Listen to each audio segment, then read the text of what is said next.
Anne of Windy Poplars, Chapter 10. When Anne arrived at the Cyrus Taylor house the next evening, she felt the chill of the atmosphere as soon as she entered the door. A trim maid showed her up to the guest room, but as Anne went up the stairs, she caught sight of Mrs. Cyrus Taylor scuttling from dining room to the kitchen, and Mrs. Cyrus was wiping tears away from her pale, careworn, but rather still sweet face. It was all too clear that Cyrus had not yet got over the nightshirt. This was confirmed by a distressed Trix creeping into the room and whispering nervously, "Oh, Anne, he's in a dreadful humor. He seemed pretty amiable this morning, and our hopes rose, but Hugh Pringle beat him at a game of checkers this afternoon, and Papa can't bear to lose a checker game. And it had to happen today, of course. He found Esme admiring herself in the mirror, as he put it, and just walked her out of her room and locked the door. The poor darling was only wondering if she looked nice enough to please Lennox Carter, Ph.D. She hadn't even a chance to put her pearl string on. And look at me! I didn't dare curl my hair. Papa doesn't like curls that are not natural. And I look like a fright. Not that it matters about me, only it just shows you. Papa threw out the flowers Mama put on the dining room table, and she feels it so. She took such trouble with them, and he wouldn't let her put on her garnet earrings. He hasn't had such a bad spell since he came home from the West last spring and found Mama had put red curtains in the sitting room when he preferred mulberry. Oh, Anne, do as hard as you can at dinner, if he won't. If you don't, it will be too dreadful." "I'll do my best," promised Anne, who certainly had never found herself at a loss for something to say. But then never had she found herself in such a situation as presently confronted her. They were all gathered round the table, a very pretty and well-appointed table in spite of the missing flowers. Timid Mrs. Cyrus, in a gray silk dress, had a face that was grayer than her dress. Esme, the beauty of the family, a very pale beauty, pale gold hair, pale pink lips, pale forget-me-not eyes, was so much paler than usual that she looked as if she was going to faint. Pringle, ordinarily a fat, cheerful urchin of 14, with round eyes and glasses and hair so fair it looked almost white, looked like a tied dog, and Trix had the air of a terrified schoolgirl. Dr. Carter, who was undeniably handsome and distinguished-looking, with crisp dark hair, brilliant dark eyes, and silver-rimmed glasses, but whom Anne, in the days of his assistant professorship at Redmond, had thought a rather pompous young bore, looked ill at ease. Evidently, he felt that something was wrong somewhere. A reasonable conclusion when your host simply stalks to the head of the table and drops into his chair without a word to you or anybody. Cyrus would not say grace. Mrs. Cyrus, blushing beet red, murmured almost inaudibly, "For what we are about to receive, the Lord make us truly thankful." The meal started badly by nervous Esme dropping her fork on the floor. Everyone except Cyrus jumped, because their nerves were likewise keyed up to the highest pitch. Cyrus glared at Esme out of his bulging blue eyes in a kind of enraged stillness. Then he glared at everybody and froze them into dumbness. He glared at poor Mrs. Cyrus when she took a helping of horseradish sauce, with a glare that reminded her of her weak stomach. She couldn't eat any of it after that, and she was so fond of it. She didn't believe it would hurt her. But for that matter, she couldn't eat anything, nor could Esme. They only pretended. The meal proceeded in a ghastly silence, broken by spasmodic speeches about the weather from Trix and Anne. Trix implored Anne with her eyes to talk, but Anne felt herself for once in her life with absolutely nothing to say.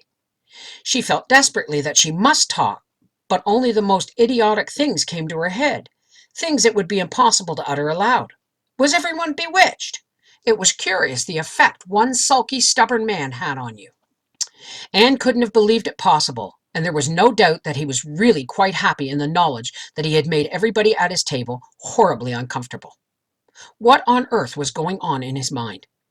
Would he jump if anyone stuck a pin in him? Anne wanted to slap him, rap his knuckles, stand him in the corner, treat him like the spoiled child he really was, in spite of his spiky gray hair and truculent mustache. Above all, she wanted to make him speak. She felt instinctively that nothing in the world would push him so much as to be tricked into speaking when he was determined not to. Suppose she got up and deliberately smashed that huge, hideous, old-fashioned vase on the table in the corner, an ornate thing covered with wreaths of roses and leaves, which it was most difficult to dust, but which must be kept immaculately clean. Anne knew that the whole family hated it, but Cyrus Taylor would not hear of having it banished to the attic, because it had been his mother's. Anne thought she would do it fearlessly if she really believed it would make Cyrus explode into vocal anger. Why didn't Lennox Carter talk? If he would, she, Anne, could talk too, and perhaps Trix and Pringle would escape the spell that bound them, and some kind of conversation would be possible. But he simply sat there and ate. Perhaps he thought it was really the best thing to do. Perhaps he was afraid of saying something that would still further enrage the evidently already enraged parent of his lady. "Will you please start the pickles, Miss Shirley?" said Miss Taylor faintly. Something wicked stirred in Anne. She started the pickles, and something else. Without letting herself stop to think, she bent forward, her great gray-green eyes glimmering limpidly, and said gently, "Perhaps you would be surprised to hear, Dr. Carter, that Mr. Taylor went deaf very suddenly last week." Anne sat back, having thrown her bomb. She could not tell precisely what she had expected or hoped.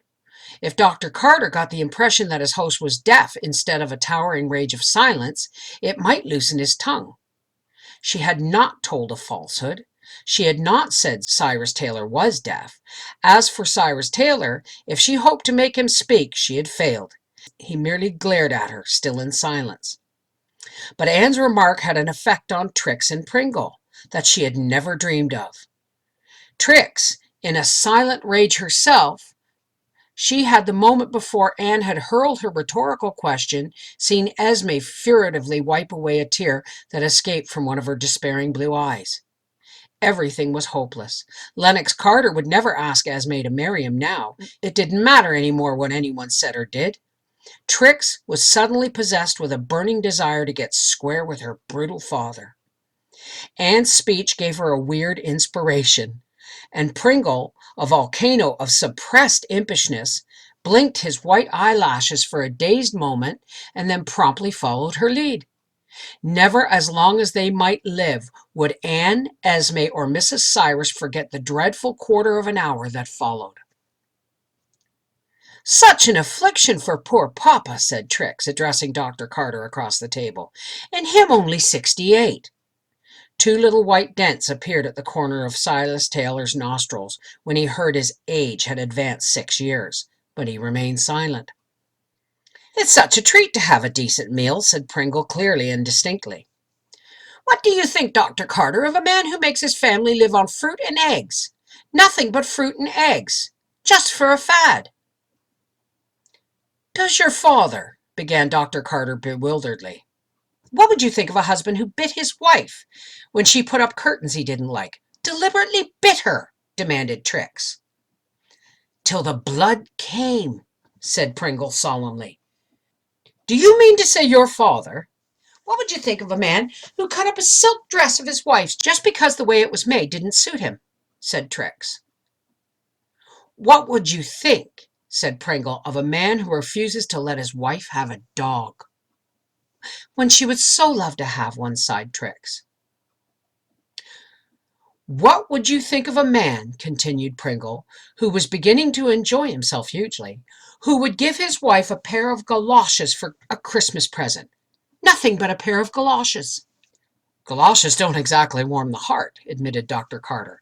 His eyes met Anne's and he smiled. Anne reflected that she had never seen him smile before. It changed his face wonderfully for the better. What was Trix saying? Who would have thought she could be such a demon? Have you ever wondered, Dr. Carter, how awful it must be to live with a man who thinks nothing of picking up the roast if it isn't perfectly done and hurling it at the maid? Dr. Carter glanced apprehensively at Cyrus Taylor, as if he feared Cyrus might throw the skeletons of the chickens at somebody. Then he seemed to remember comfortingly that his host was deaf. "What would you think of a man who believed the earth was flat?" asked Pringle. Anne thought Cyrus would speak then. A tremor seemed to pass over his rubicund face, but no words came. Still, she was sure his mustaches were a little less defiant. "What would you think of a man who let his only aunt, go to the poorhouse?" asked Trix. "And pastured his cow in the graveyard," said Pringle. "Summerside hasn't got over that sight yet." "What would you think of a man who would write down in his diary every day what he had for dinner?" asked Trix. "The great Pepsis did that," said Dr. Carter with another smile. His voice sounded as if he would like to laugh. Perhaps, after all, he was not pompous, thought Anne, only young and shy and over-serious. But she was feeling positively aghast.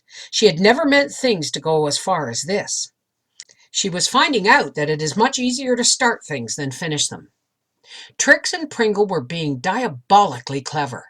They had not said their father did a single one of these things.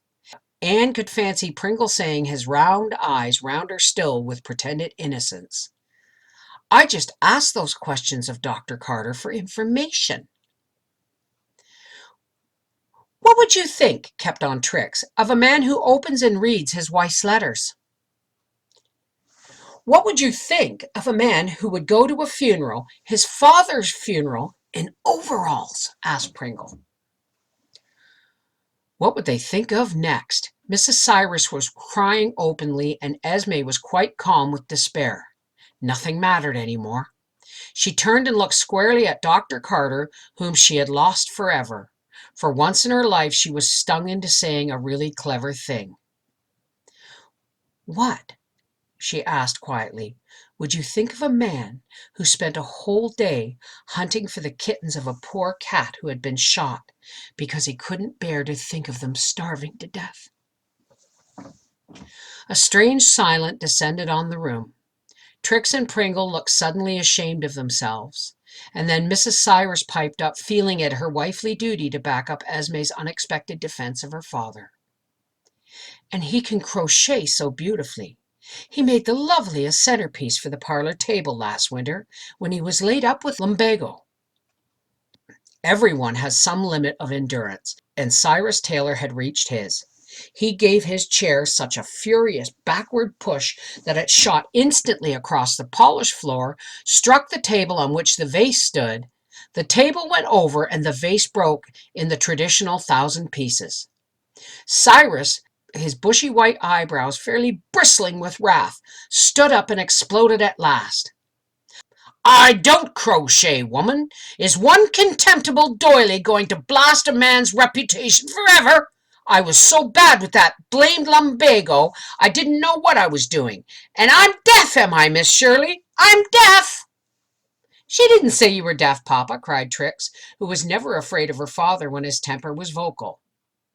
"Oh, no, she didn't say it. None of you said anything. You didn't say I was 68 when I'm only 62, did you? You didn't say I wouldn't let your mother have a dog. Good Lord, woman, you can have 40,000 dogs if you want to, and you know it. When did I ever deny you anything you wanted? When?" "Never, Papa, never," sobbed Mrs. Cyrus brokenly. "And I never even thought of wanting a dog, Papa." "When did I open your letters? When have I ever kept a diary? A diary! When did I ever wear overalls to anybody's funeral? When did I pasture a cow in the graveyard? What aunt of mine is in the poorhouse? Did I ever throw a roast at anybody? Did I ever make you live on fruit and eggs?" "Never, Papa, never," wept Mrs. Cyrus. "You've always been a good provider, the best." "Didn't you tell me you wanted galoshes last Christmas?" "Yes, oh yes, of course I did, Papa, and my feet have been so nice and warm all winter." "Well, then," Cyrus threw a triumphant glance around the room. His eyes encountered Anne's. Suddenly, the unexpected happened. Cyrus chuckled. His cheeks actually dimpled. Those dimples worked a miracle with his whole expression. He brought his chair back to the table and sat down. I've got a very bad habit of sulking, Dr. Carter. Everyone has some bad habit. That's mine. The only one. Come, come, Mama, stop crying. I admit I deserved all I got except that crack of yours about crocheting. Esme, my girl, I won't forget that you were the only one who stood up for me. Tell Maggie to come and clear up that mess. I know you're all glad the darn thing is smashed. And bring on the pudding. Anne could never have believed that an evening which began so terribly could end up so pleasantly. Nobody could have been more genial or better company than Cyrus. And there was evidently no aftermath of reckoning, for when Trix came down a few evenings later, it was to tell Anne that she had at last scraped up enough courage to tell her father about Johnny. Was he very dreadful, Trix? He wasn't dreadful at all, admitted Trix sheepishly. He just snorted and said it was about time Johnny came to the point after hanging around for 2 years and keeping everyone else away. I think he felt he couldn't go into another spell of sulks so soon after the last one. And you know, Anne, between sulks, Papa is really an old duck.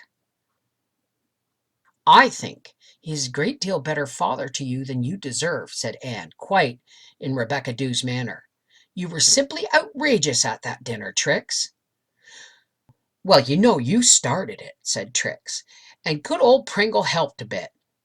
All's well that ends well. And thank goodness I'll never have to dust that vase again.